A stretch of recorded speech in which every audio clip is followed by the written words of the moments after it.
Everyone, thank you. Thank you so much. So the next hour, we're going to be exploring 3 different trainings. And this is going to be just a little taste of what you'll be experiencing in the One Field Live community. Now I'm going to be placing a link here in our chat. And this is the link that you can read all about this beautiful community. And this community has evolved since I first launched this Kickstarter. But what the essential heart of this community is, it really comes from my 10 years of supporting clients in the personal development field to grow an audience, to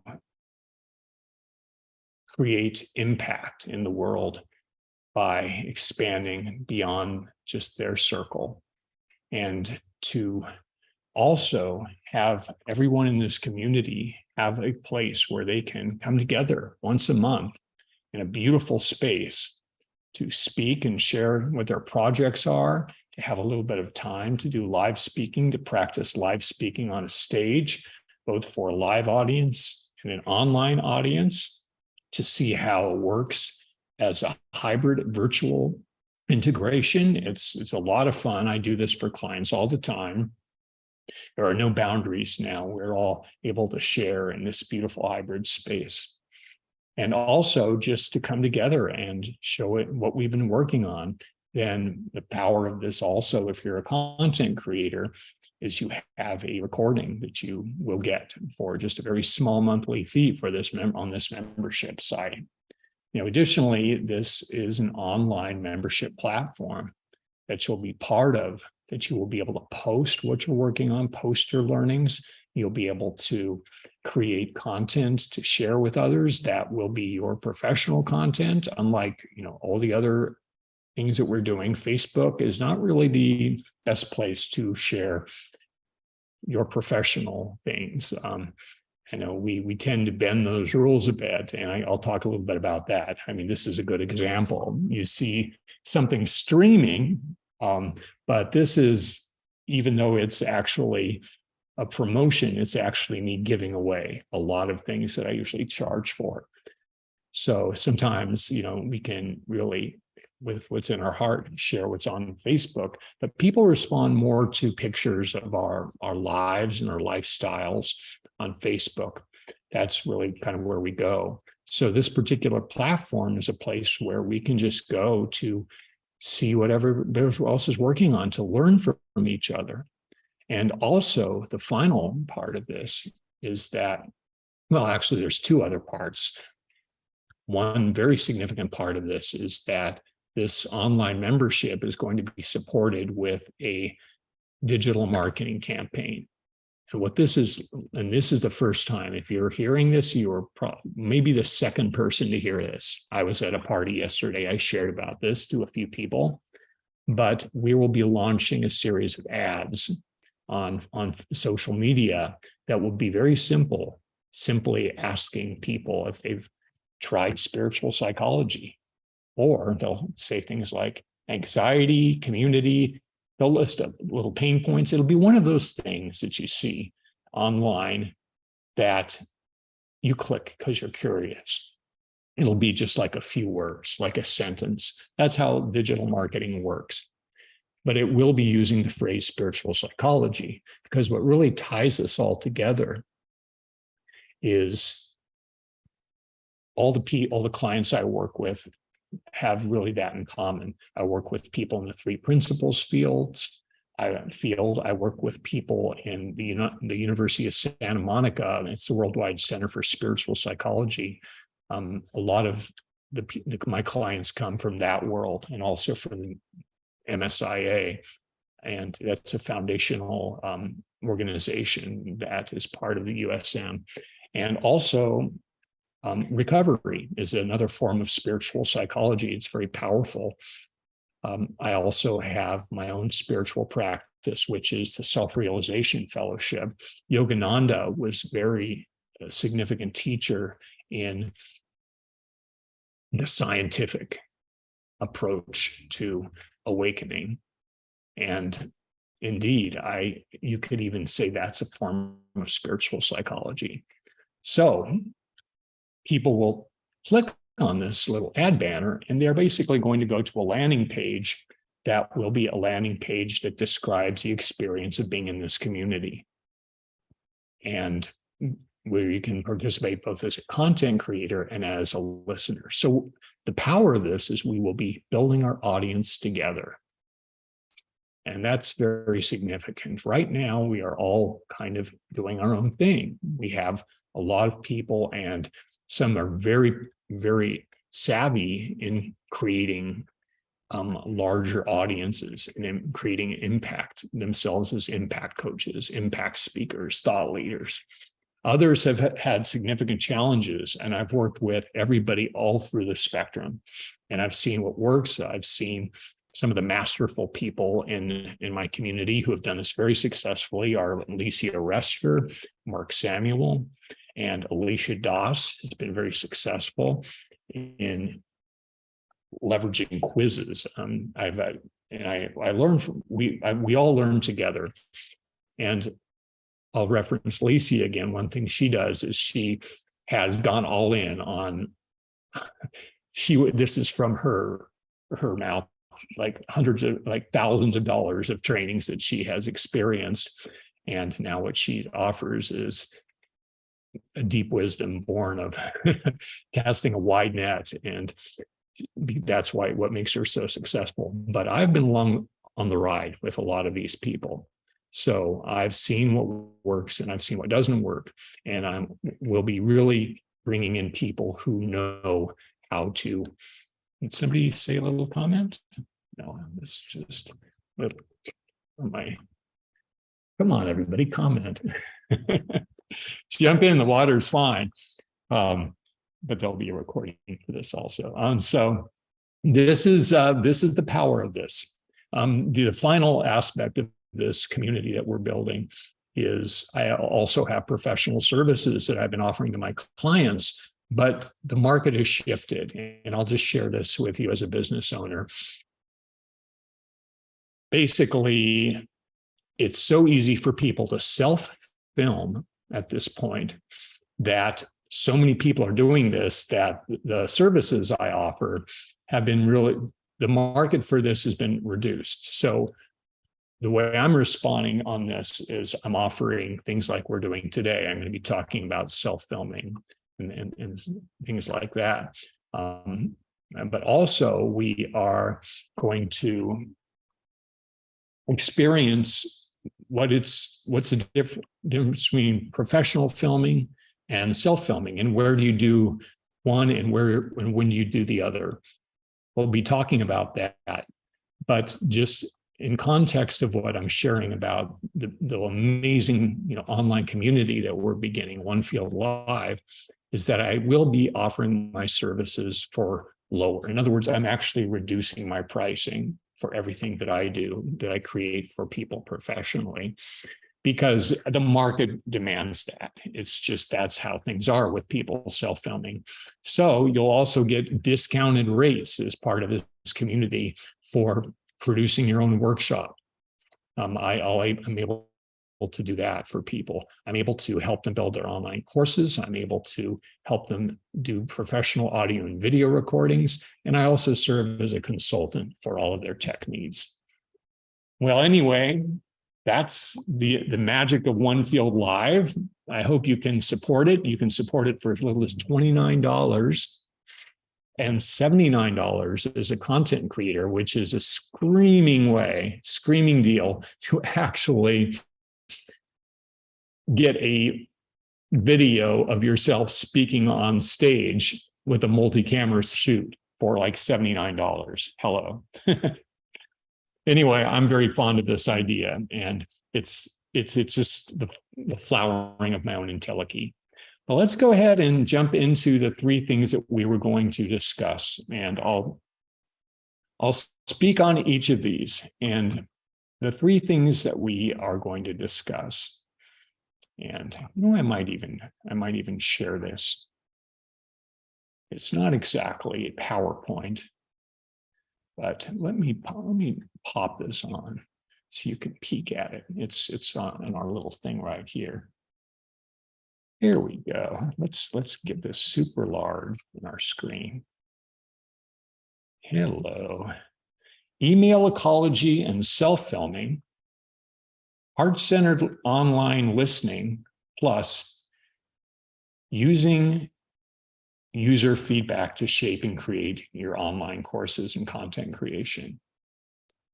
But I think what is actually a better way to say this is what's in the description of this video that you have now. And that is the email ecology. Let's start with this. So with email ecology, to unsubscribe or to engage, loving your emails again. That's what I call this. So this was an interesting experience putting this little training together, because in the process of creating this training, I realized that I had combined a lot of groups on my email list that were considered, that I had always considered opt-ins. Now, what opt-ins are people who have checked some kind of agreement that they will receive emails from your company. Now, I won't go into the backstory of how this happened, but I thought 375 people were opt-ins. Now, what I did is, as I started to prepare for this training, I realized that, my goodness, on HubSpot, which is it's called the CRM. It's the email platform. Something like MailChimp is a CRM. It's where you keep all your contacts and where you can send communications from, like targeted emails.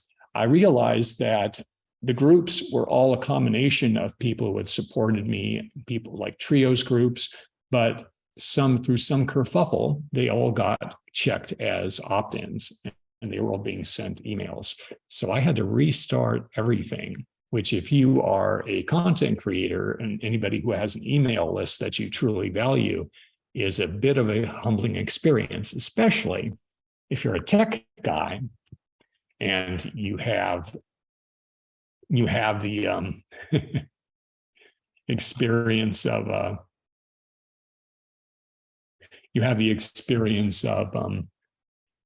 being somebody who usually runs these for your clients. I had to just send out everybody with a new opt-in form. And I did it as gracefully as I could, but guess what? As you might expect, people only, I'd say about 25% became opt-ins again. So I've kind of almost started from scratch in a sense. Now, this was significant because what I'd like to share about today is a wonderful technique for loving your emails again and for understanding like when you're going to subscribe to something, when you're going to unsubscribe to something. And also how you're going to create a deeper connection. And by managing your email in this way I'm going to share, you're going to reduce tech in your life. And there's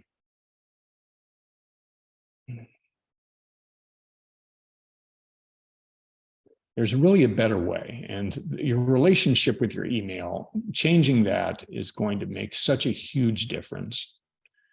And email ecology, it's accomplished by this very simple technique. And it's something I'm going to share on screen, because even if you don't use Macintosh or Apple, no matter if you're using Outlook or any type of client, this is going to be something you're going to be able to use, because all email clients really use this function. So let me dive right into this. I'm gonna preface this by let me just look over here, so make sure we're on time. I'm going to give us about 7 or 8 minutes to do this training because it's quite simple. It's almost on the level of a hack. And what this is about essentially, it's about a combination of setting boundaries and also bringing in mindfulness to your email practice. And when the way we do boundaries is we're going to be doing something involving using the rules of the email and using a folder system. And the way we also, create mindfulness is we're going to bring forth a context right now. And the context is this. You want to have a mindset where you look at each email and you think of the person that created this. You think of the person or company, which is a whole bunch of people. You just tune into the person to create this, and you check in with yourself to see if there's an inner alignment. And also, you allow yourself the idea, the concept that there's truly enough time to do what you need to do in your work life, in your work day, and in your life, your ultimate life. So you become aware of the person who is doing the communicating. You just connect with that person. And this is when you first get an email from a person. And you do this very quickly. It doesn't take time. Once you get a practice of this, it's a very quick process. You just connect with this person with love and attunement. And this is the first thing you do to bring forward discernment as to how you're going to create boundaries with this email. So something comes in, and instead of an automatic reaction of go buy it, we need to go buy it, we need to connect with all these other things, we need to hustle, we need to hurry, we need to, click. You actually take a second, you just connect with that. So that's a foundational thing.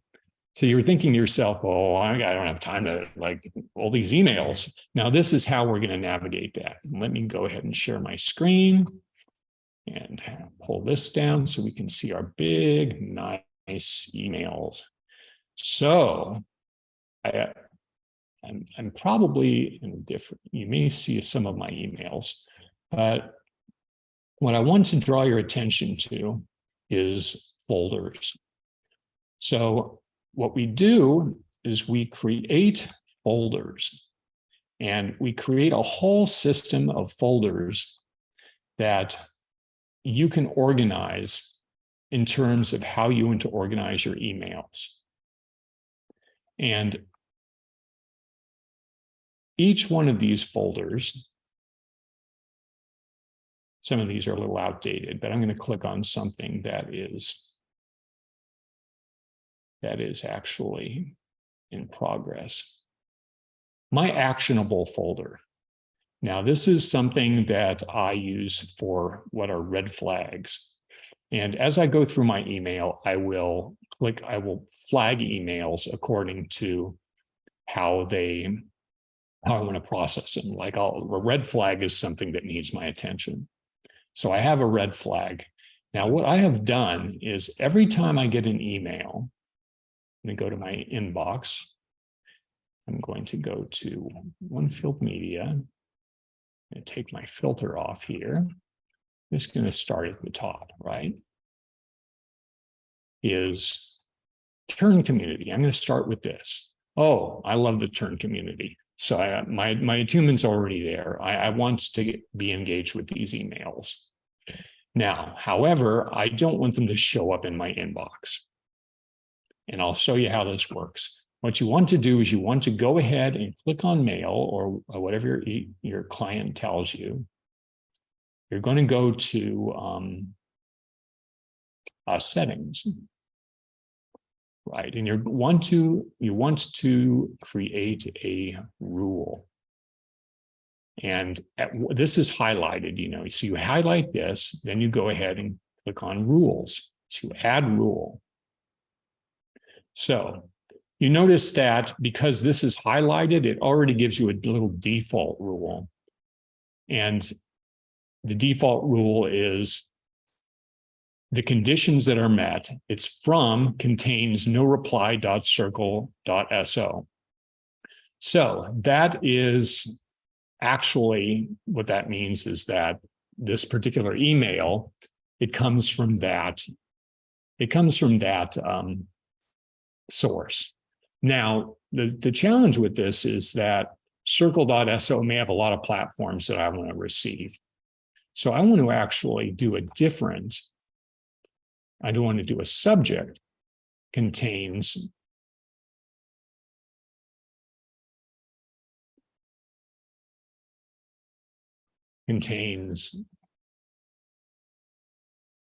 TURN. So if my subject line contains the word turn, or actually, let's do this. From, you can do from contains turn. So this is from the turn community. Then you move your message to a mailbox. And this is the mailbox that you created. So you create a turn community mailbox. I don't have one created, but I'll show you how to do that in a second. And you click OK. So we're not going to do this because I don't have a mailbox set. And that will allow it so that anytime a turn email comes, it's going to land in your folder. A lot of you are already kind of familiar with this. A lot of you are familiar with this process, but there's a little step here that I'm going to describe also. And this is a bit of a coaching.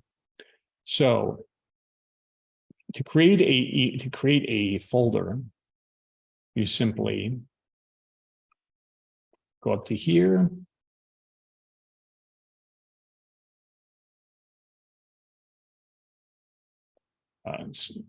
This is a smart mailbox, and turn, and you can actually add the rule from here. From contains,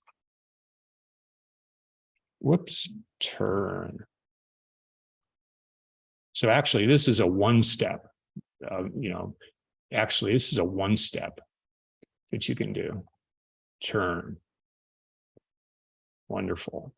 All right, you notice it already just grabbed everybody, but also notice it brought in Josh Turner's emails, which is somebody I'm on a list to. So you can go ahead and play with this. It's about setting the right rule. It's about doing the right email box. But here's the other part of this, is that once you've created a rule for each one of these, or depending on your attunements, you want to unsubscribe right away if this is something that you signed up for. And I wanted to speak a little bit about this. And this is a very powerful little tool. It's a slight digression, but this is a superpower tool to use, is when you sign up, when you have to add your email to get something you want, have an email that you just don't check. Like I have a Gmail that I've created and I never look at it.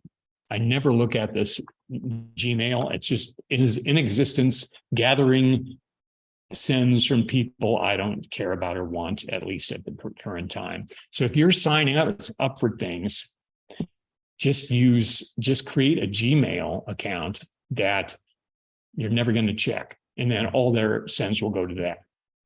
But if you have an attunement that you want to receive people's communications, go ahead and use an email that you are going to be connected with all the sends that you want to take time with. And then do that little trick with the rules on the mailbox. Now, here's the other side of this. And this is something I had to learn. And this is the final piece of this, is that the next thing you want to do is you want to schedule a time in your day to go to this email box and then to look at everything that's in it and then to make discernment as to what to engage with. And this is something, this final piece is what's overlooked, because if you are not engaging with something, I'd say within a month, depending on the sender and the content and how it may be relevant in your life. My advice is to do like Marie Kondo says when she holds up something, and do you still love it? Do you still wear it? Does it get use for it? If not, send it on its way. Go ahead and do the unsubscribe. So anyway, that's our little training on email ecology, and it's quite brief. And it may be things you already know. It may be something you've already kind of picked up on. But if not, I hope you got some value out of it. Let's move on to the second training. And this is self-filming versus pro-filming. So let me just read this from the email that I sent. Do you look online like the impact coach you believe you are? It's significant that so many teachers, coaches, and content creators present themselves on Zoom quite haphazardly, especially when there are very easy solves to exponentially improve how you look and sound to your clients. And whatever happened to professional videos? Are people still getting those? So there are indeed a place for this, for those as well.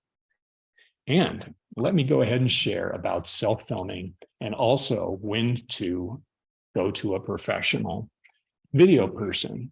I hope everybody's having a good time.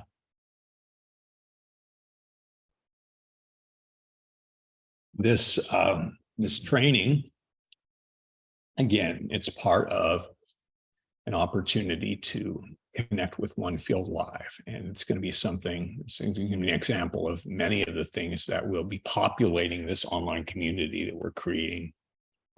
And please take a look at our Kickstarter. It's on the page, it's on the link. And there's a lot of ways to really use our live platform to absolutely launch yourself in ways you've never imagined before. Now let's talk about self-filming. My goodness. So look at how I'm filmed. Look at my frame right now. You notice that I'm centered like this. There's a little bit of headroom over me, and I've got a nice natural lighting right here.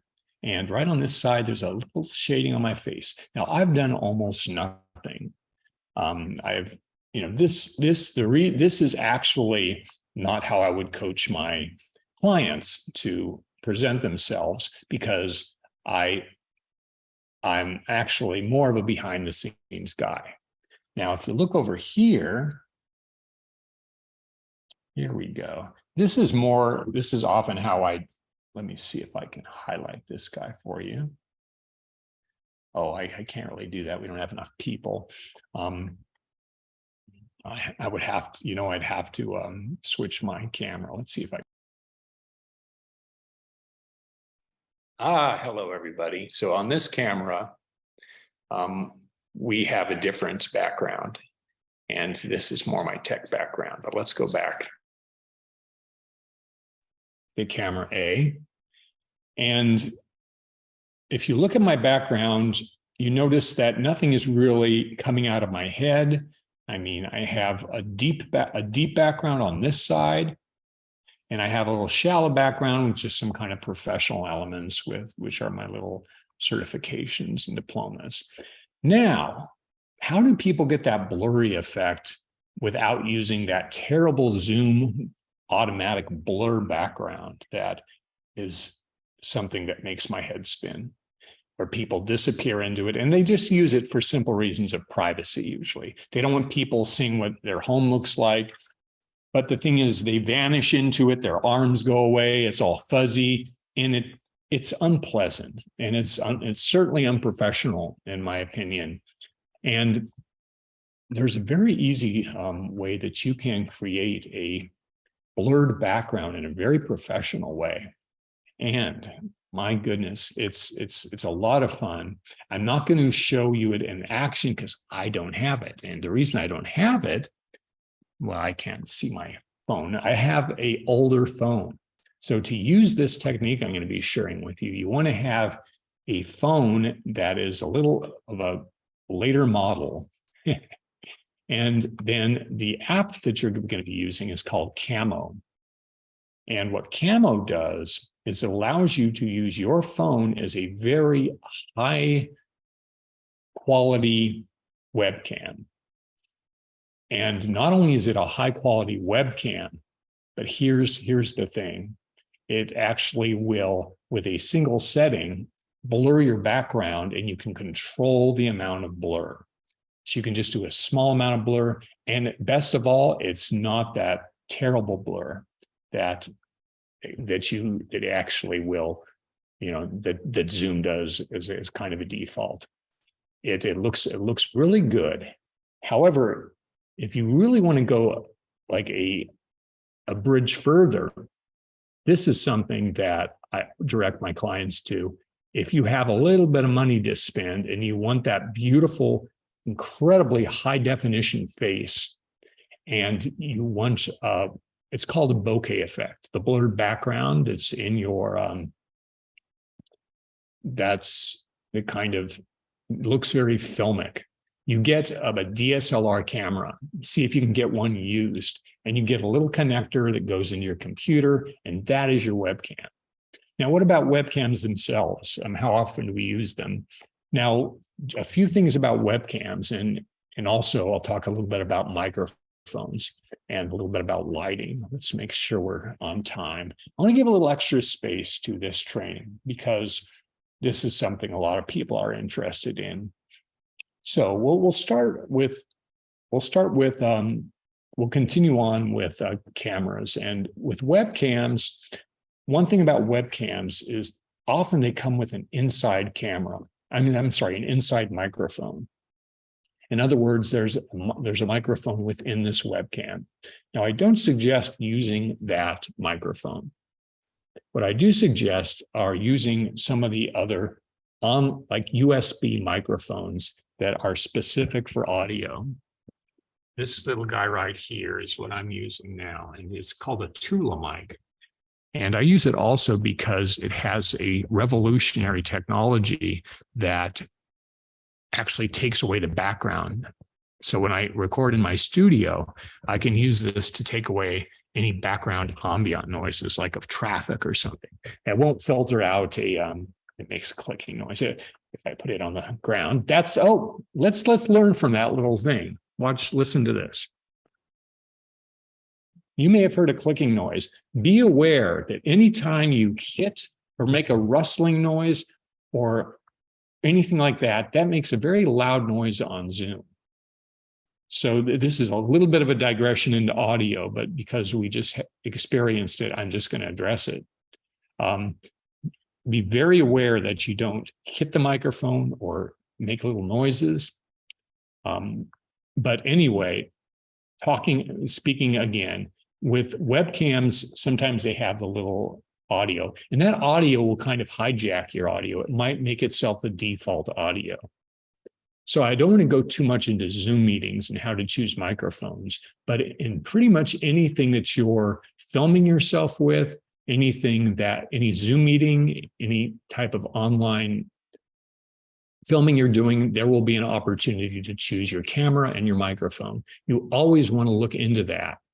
And I'm going to talk a little bit about how to self-film using the software on your computer at the very last thing after I talk about mics and audio.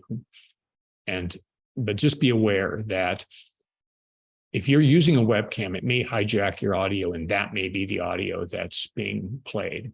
So what you want to do is another I don't have it here, but another microphone I recommend is the Tula mic,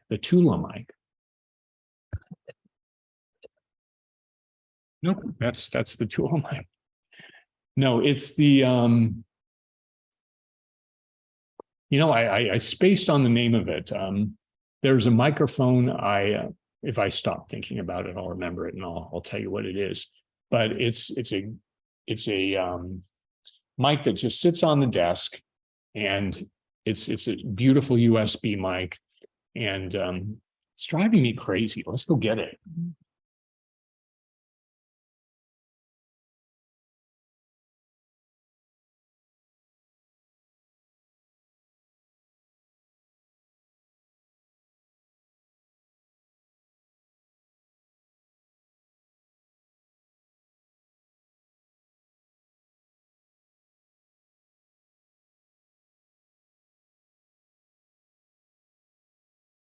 Here it is, Yeti, not Tula, Yeti. It was worth the trip.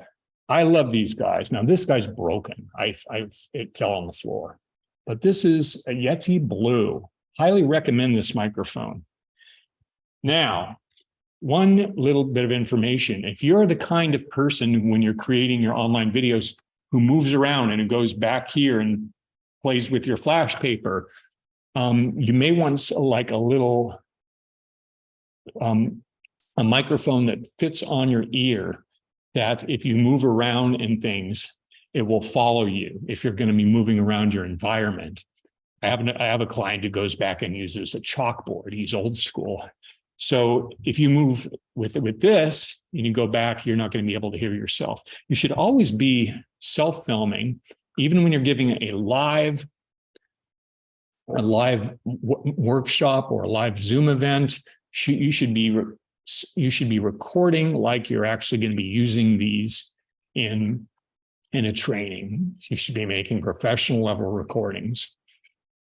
So with webcams, the final word I'll say on webcams is, people often ask me, oh, what do you recommend to buy for your microphones, for your webcams? And I'll say the same thing, because the market is always changing. It's in a month, my answer will be different. And I'm not going to spend all my time researching which are the best equipments to use every single month. I'm going to do it when I need to buy something. So Google it. And when you're Googling solutions for which webcams to use, and remember, we have our own really high quality webcam that you can use with the camo. Let me put that in the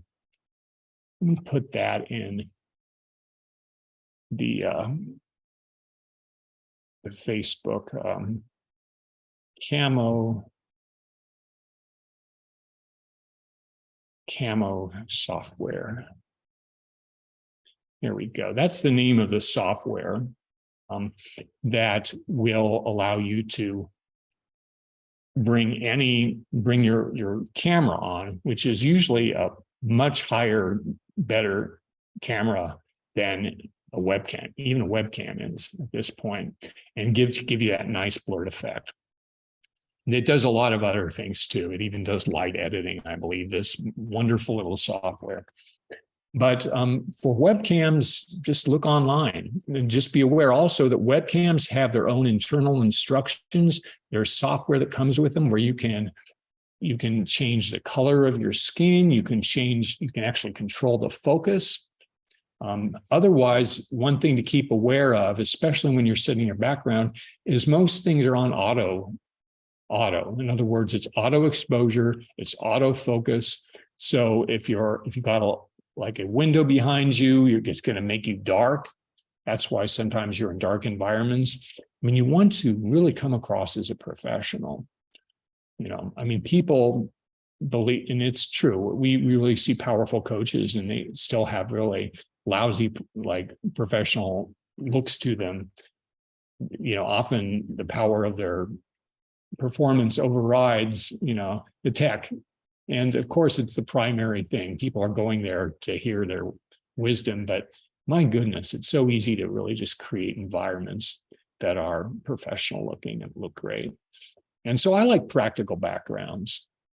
Let's just move into lighting and backgrounds. And I like to see actual things behind me. I think it looks more natural. It's got a better feel to it. And with lighting, I always try to light with what is in my environment at the present time. Like in front of me, I'm being lit entirely by a beautiful skylight window. It's natural lighting. It looks great. But if you're lighting with natural lighting and you're doing a longer event or a series of events, that lighting is going to change day by day, or even as the weather changes. And so if you're going to be doing something, you're going to be self-filming for longer periods of time, you want to arrange the practical lighting in your house, lamps or any type of lighting, or just Google again the wonderful selection of professional lighting that you can actually use, which I always recommend. If you're going cheap, you can maybe find some practical lighting. If you do practical lighting, and practical lighting is just whatever you have in your house, try that. It's usually not the best. It's usually not the best option, but sometimes it has some really wonderful, like I have a Chinese lantern here that's actually better than a lot of the professional lights. Just the paper globe that you put over like a bulb. However, if you do, you can find a lot of wonderful professional lighting that you can kind of put right on your side. And then you just play with it. You turn your camera on and you see yourself and you just do your adjustments. And then you make a little reference guide. You write down the settings of this. You see how everything is behind you, and you make sure you have a reference guide so that all the self-filming you do will have continuity to it. That all the lighting will look the same. So if you edit an online course together, you're self-filming, it's all going to look alike and it's all going to sound alike. Okay, and that's all I'm going to say about that. We're going to keep moving on because we want to get to our final thing. That's all I'm going to say about lighting and background. Let's talk a little bit about audio. There are a lot of both internal and external settings depending on the device you're using. You want to have it all continual. Like if you're speaking on Zoom, there are levels that you want to pull. And you want your audio, and one way to test how your audio is sounding, if you're doing this alone, if you're just flying solo, is you bring in a second device, you log that in to whatever room you're doing, and you make sure that the microphones aren't echoing each other by muting one thing. And then you speak a little bit, and you listen on the headphones and hear the level. But the best thing to do is to get somebody else to help you with that. Now, we've spoken a lot about microphones. Let's talk a little bit about actually how do you film yourself? How do you record yourself onto your desktop? And the way to do this is with QuickTime. I'm going to show you this. Here's my messy desktop. Let's hide everything here. Now, everybody has this on, oh, my thing is obscuring. Everybody has this on their computer is the QuickTime player.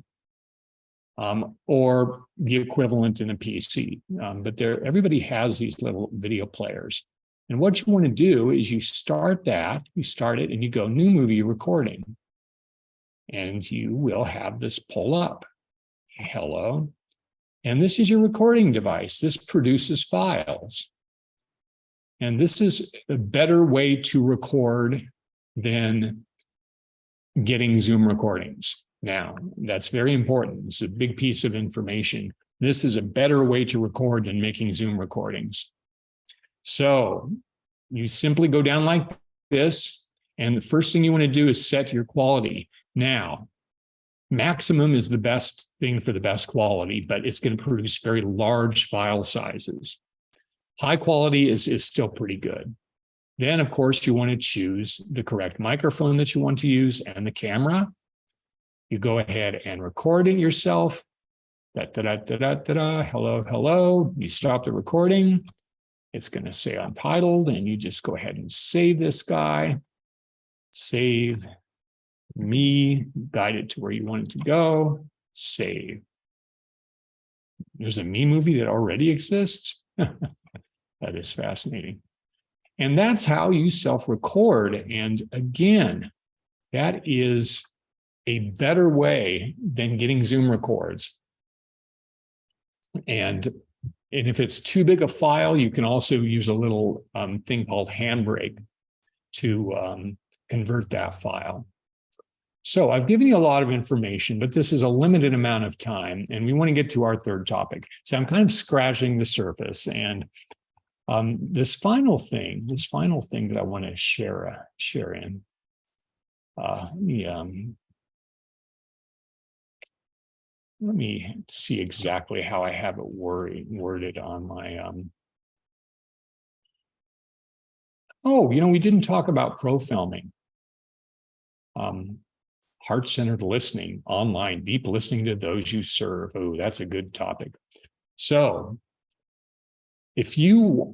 for pro filming, if you're creating something for like your website, building an online course, you can go with self-filming or professional filming. It depends on the caliber of your audience and how you want to present yourself. I just recently did an online course or a series of videos for a company that is specific to corporate clients.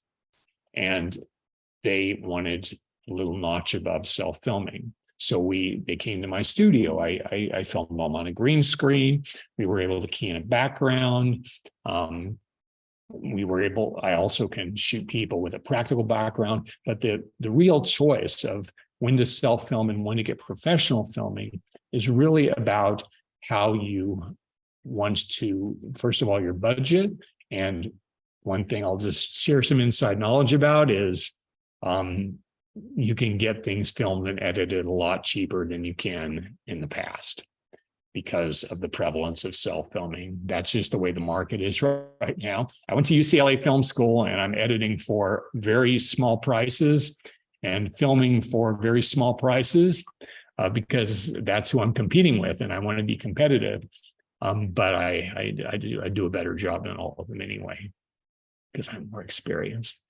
But if you are putting something up on your website or creating a online course that you're charging a little bit of money for, it's significant to make the decision to self-film. I call this heart-centered listening online, deep listening to those you serve. So I'm going to be sharing about using user feedback to shape and create your online courses and content creation. So whether you're a coach or an artist or an educator, or you just wish to create an audience for a workshop or a project, really knowing how to scale effectively by using user feedback and what I like to call the piloting methodology, rather than spending a lot of money up front based on your own assumptions. It's truly I like to say it's a golden ticket of wisdom. And I'll share a little bit of a backstory. I don't want to go too much into different clients and how I've worked with them, but I've worked with a lot of clients who've put a lot of resources into building very large online courses and spending a lot of money doing so. And there was a point in time where I connected with a wonderful teacher called Danny Eny, and he is the founder of Miracy. And he's an online course guru that really champions a piloting methodology. So the clients that I worked with, how they built these courses was really born of passion and love. I need to frame this so you can see my wisdom stick. Here we go. And they truly felt in their hearts that having this Cadillac course would be absolutely appropriate to what they had to give to the world, to creating from their entelechy and their heartfelt desires. And they indeed were. And they convinced me of it too. I do remember one client in particular, I still floated the piloting methodology and I said, you might consider doing this approach instead of going all out, However, some of those courses did not they just met with silence. Looks like my cat is upstaging me over here. There we go. Cats do that, don't they? Even if they're small in the little corner. And it broke my heart. I mean, it's even some of the larger companies I worked with did this as well. And, they just weren't able to launch it cost effectively after they had built it because it cost so much to build.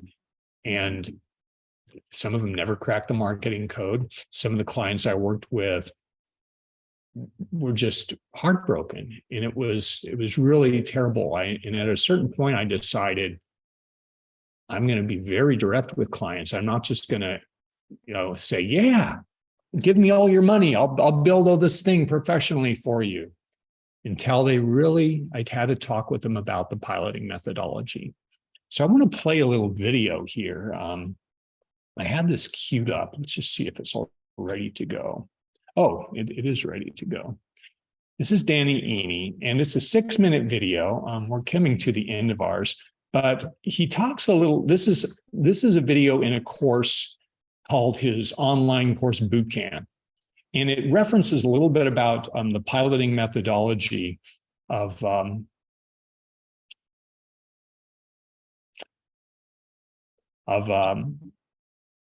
may not share this. I'm actually having second thoughts. And the reason is because I noticed he took down the piloting, this free boot camp on his website. So it may not be appropriate for me to share. I'm glad I had that little extra sense of attunement because I could get in trouble by streaming this on Facebook right now. So actually, I'm going to summarize it. So this is what the piloting methodology is. It's using a very attuned system of creating an offering by finding out who's your target market, who you can solve problems for, and being very specific in creating the content. And then instead of building an online course, what you do is you build a pilot. And a pilot is something you get from literally 2 or 3 or 4 people to maybe 14. But not huge. It's how much you can gracefully fill, because you're not going to be spending a lot of time on enrollment with this. Instead, you're going to be spending time on building a pilot that is a micro version of your online course. Or else, something else I suggest, you can also build a pilot that's a section of your online course that is something that you can use the recordings of to be part of a sales funnel. It's a little beyond the scope of what we're presenting right now. I could talk about how that works too. But the purpose of this pilot is you're going to be using how people experience this pilot course that you're going to be taking them through personally. It's not an evergreen course, I believe. I believe that the piloting methodology, this is something you take people through personally, and you see how they experience the course. Because I hear this is almost invariable, is that what you think is very clear and what you think is valuable and what you think people understand is not always what they do. And so they often will provide feedback from this smaller course that you've built that will completely change how you create the online course. It's like a test. It's like a pilot. It's a pilot, just like they do in television, where they're like, oh, how's the audience going to respond? Now, here's the thing. This isn't the be all and the final, final end all evaluation of what will or won't work in terms of building an online course, because it's just like Hollywood. Sometimes the best intentions are clunkers and box office bombs, despite an army of human beings thinking it's great and a bevel of studio executives thinking it's going to succeed. Nobody knows anything. They really don't. But what the piloting methodology is it uses your ability to do heart-centered listening. And that's a term of spiritual psychology that I used. It's about listening to others with an open heart and a full expression of deep love and acceptance. And what this looks like in a piloting methodology is you create continual feedback as part of the course to say, you enroll these people at a lower price in exchange for them providing a lot of feedback for you about what they think, how they think, if they're confused, and is this solving your problem? And then you check and you run this course for them, and you check back also after the course, after a certain period of time, to see if what you've created has sustained transformation in their lives. Because sustainment is such an incredibly valuable part of online courses. Did it really work? Did it actually have legs beyond the container of the course? And you use this data to scale up and to build something a little larger. And going into that is something that can be a larger conversation. But it's something that I always really ask people to do. And one thing you can do with the piloting methodology is you can self-film with this. You can self-film. So you can, if you need a tech cohort, you call me, of course. But you can even run this with an assistant. I do recommend that if you're doing this as a Zoom course, you self-film with the QuickTime method, because you can simultaneously film with the QuickTime player and with the Zoom. It's usually using the same camera, and you'll get better recordings off of that. That'll be better for recording. But with piloting methodologies, it's really you're using a more of a DIY approach to absolutely be attuned to how people are experiencing and receiving value from the content you're creating. And then you begin to create your online course from that. There can even be an intermediary, something between the pilot and the ultimate online course, depending on the scope of what you are creating, your offerings and the content you're delivering.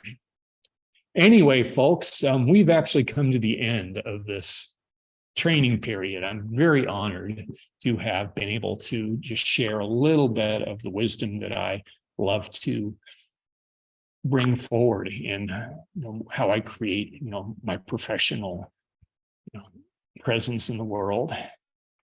And again, I highly encourage you to check out this beautiful Kickstarter. If you go to this Kickstarter and you just read it and just imagine it and see where what it touches within you, I think you're going to find a lot of value, and you can support this beautiful new community for a very low price, just $29. It's just a vote of confidence. $29 saying yes to online trios every month.